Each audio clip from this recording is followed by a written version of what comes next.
বিগত 17 বছরের দুর্বৃত্তায়নের রাজনীতি অথবা রাজনীতির দুর্বৃত্তায়ন যাই বলি, তার মধ্য দিয়ে রাষ্ট্রের মধ্যে দুর্বৃত্তের রাষ্ট্র গঠিত হয়েছিল।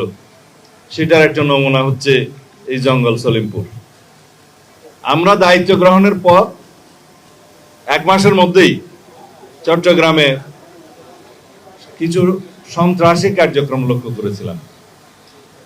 কিছু ব্যবসায়ীর বাসভবনে গিয়ে অত্যাধুনিক অস্ত্রসজ্জিত হয়ে গুলিগালাজ করার পরে, তাদেরকে হুমকি ধমকি দেওয়ার পরে চাঁদা আদায়ের জন্য আমরা বিষয়টা খুব গুরুত্ব সহকারে নেই।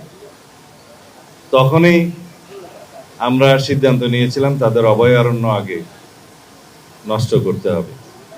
তার অংশ হিসেবে মার্চ মাসের 9 তারিখ মনে হয় আমরা এখানে একটা যৌথ অভিযান পরিচালনা করি। এখানে আমাদের পুলিশ, র্যাব, বিজিবি, সেনাবাহিনীর সমর্থন নিয়ে আমরা একটা ব্যাপক তল্লাশি অভিযান চালাই।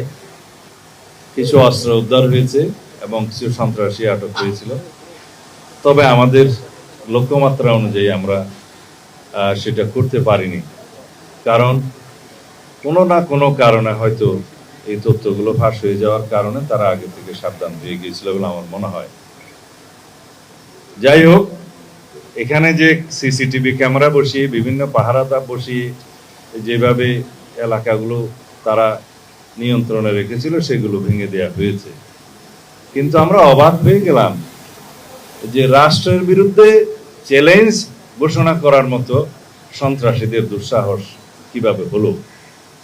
তারা এই রাস্তা কেটে ভেকু নিয়ে এসে, বুলডোজার নিয়ে এসে র্যাবের আন্ডার কনস্ট্রাকশন ক্যাম্প ভেঙে দেওয়ার সাহসটা থেকে পায়।